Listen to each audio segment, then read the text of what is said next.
All right. I just want to reply to a couple of the comments on my video and break down the flaws in this other video.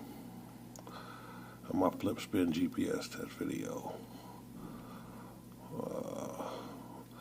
Mark said I need to do this in a moving car, basically, with a power drill.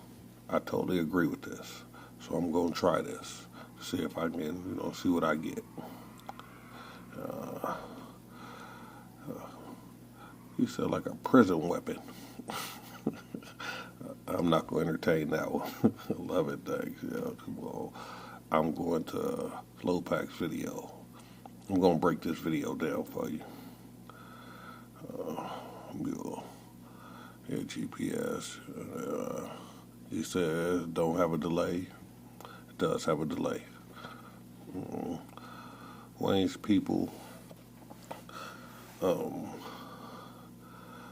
rule of thumb, us old school speed runners never count runs if cars leave the ground or don't come back. Take pride in clean, air-free runs if you put the work in. Don't half-ass it. I get that. I get everything. I get what they say. And I think TF crew got like the fastest dudes. They got the fastest cars, so I got respect for them. But I believe that that's their thing. Bringing the car back is their thing, and that's the way they do things. If they have something like an open challenge and people want to participate, I think they should follow their rules to a T. And that's just how I feel. And I don't count crashes. So I got videos of me crashing and me going back and redoing the runs because I don't count crashes. What else is there? As for the car coming back, state thing. I don't, just say somebody's run as official or unofficial. I don't agree with that part because I believe they try to dictate what's official and what's not official. So I just don't agree with that part. It's like Rosa said, no GPS runs are official. I don't agree with them either. I just don't think you should be able to dictate what's official and not official unless they're competing in something you put together. That's just my opinion on that one. But like Wayne's people, like all the TF crew, I believe, the fastest dudes out there, there's other real fast dudes too, but, they're some fast cats. Now let's go address this video. Alright, we're going to break this video down. What's up, gentlemen? So. Alright, so I got 3 GPSs here. I got 4 or 5 if I need to pull them out. We'll break it down. This is just for a test. I was told that the GPS that we know all that. What's this? 1.5 feet long, correct? 1.5 feet long. The Vortex decides it wants to flip. It goes, it catches, it flips over this way. Now, if the GPS in the back, that's a 1.5 feet travel. 1.5 feet travel. Physics says, Physics. Throw a baseball out of your hand, at a wall, 5 feet away. When it hits the wall, it does not slow down. When it comes back at double the momentum. So when you catch... Hold on. That's what physics say. I think this dude need to look up Norton laws of motion, since you want to talk about physics. First law of motion is inertia. You need to look that up and study it, like really study Newton's laws of motion.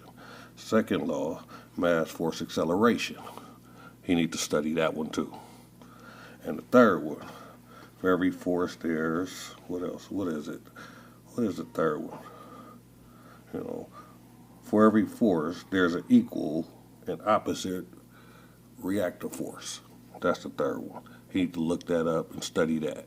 I mean, like, study it. Then, truthfully, that would just really put this whole debate, to an end. If you just study Newton's laws of motion, just study it. And it'll tell him that force applied is force given. Car traveling at 100 miles per hour, it only can give 100 miles per hour force. But once it hits something, it's going to slow down automatically. If it blow a tire, it's going to slow down. If it flip over, it's going to slow down. But even if it starts slowing down at 100, it only can give 100 miles of force because it's only going 100 miles per hour. I don't see how you can't understand that. It's common sense. But I don't know. But common sense ain't all that common. So let's move on. Before you're about to crash, that momentum shoots you out further, faster than when it first was going. So if it's going 100 miles per hour, it's going to go 200 off the launch. Yes, it'll slow down quick. Okay. Just to address that part. So, if you go, they said to go even faster, right? The GPS has a delay. He said GPS got a delay, GPS got a delay. So if the GPS got a delay, how would it read it if it's throwing it faster? I ain't never seen nobody crash at 100 miles per hour and a GPS said they did it 200 miles per hour. Why wouldn't it say that if it goes twice as fast, or whatever? And if it's going that fast, the GPS has a delay. How would it catch it? How would it catch it? And then he said it slows down quick. So how would it catch, that super fast miles per hour? I'm just trying to figure that part out. So, that being said, I'm not worried about going sideways, especially if your GPS is in the center, back, or front. It don't matter. Front to back or spinning out. If the car spins out, it's dragging tires, so which means it's going to go slower. Like this is going to cause 1.5 feet of travel. 1.5 feet of travel. Dude did a test with a Garmin. Garmin talks to 3 GPSs, 3 satellites. On the drill, I did the test with a Garmin.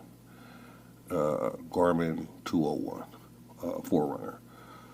When I spent it in the sock, I did a test with a Garmin 4Track 401, which talks to way more satellites. You should look up how many satellites the Garmin 4Track 401 talks to, because that's what I spent in the sock. And there's a delay of 0.996, which means almost a second before it gets information to this. So it's a delay. You just said it was a delay. So I'm just trying to figure out how the GPS catches this so-called 200 mile per hour whip with the delay. And then it slow down real fast. So if it slow down real fast, like you said, how does it catch that delay? How does it catch that 200 miles per hour to raise the GPS speed if it has a delay? These talk to 11 or 9. Okay, fine. Now, That's as you fine. can see, put them into this sock right here. Sock. Right? You put it in the sock. Gun sling. A gun sling. And I'm just going to sit here and I'll show you. A gun sling. He said the car was like 1.5 feet. This gun sling is like 6 feet long. He got like a 6-foot gun sling. And this is about, I don't know, look like about 2.5 feet that he's spinning. He only supposed to be spinning 1.5 feet. Why is a gun sling so long? If you spin something short, it's going to read a low miles per hour. If you put 6 feet on it and spin it at 6 feet, it's going to read as going faster because it's longer from the center mass. So why is he using this 2.5 foot, so a 6 foot thing, spinning 2.5 foot of it and comparing it to 1.5 foot? In the shadow. But it don't matter. I'm not going to go. It don't matter how you spin it. It don't make no difference. It don't make no difference. We both spent it. That's bullshit. So here, we'll change it up now. Reset. Okay, yes, you spent still it. got it. Now I'll hold it from the very end. Okay. We'll see. It's reading now. Okay. Now I'll go over under. It don't matter how you spin it. You spent it. We get that you spent it. Pete from Bay Area Fast, I believe, said his high was 170 something, but since the crash, it wasn't able to pick up that. It was a crash. Yeah, I understand. It was a crash, and Pete traps was not measured either. So who says that his traps could have been 15 feet apart, 17 feet apart? If traps are closer together, it reaches a higher number. So since they wasn't measured, there's really no proof that the traps was correct in the first place because they was not measured on video. 26 miles per hour. Okay, mine's at 25 miles per hour. 6 miles per hour. All right, forget all that. When you spin out and stuff. All right, what else is there? Come on. The satellites for this to work. Okay, you done spent it like 3 or 4 times. It's like a bungee. Okay. 7, 13, and 10. For dude to put that on a drill, it's going to spin at what? 15,000 RPM and it don't show anything? It's because you didn't have that little GPS in the corner. The GPS was in the corner. It read at 0.7. Then it read at 1.8. It wouldn't have read at nothing if the GPS wasn't connected. The reason why the GPS didn't read higher than that is because I was spinning it in one spot, or wobble spinning it in one spot. I wasn't moving forward or backwards. If I was moving forward or backwards when I was spinning it, it would have read a different speed. So that's why I'm gonna redo the test that Mark said, in the car. I'm gonna redo it that way. That way I'm moving.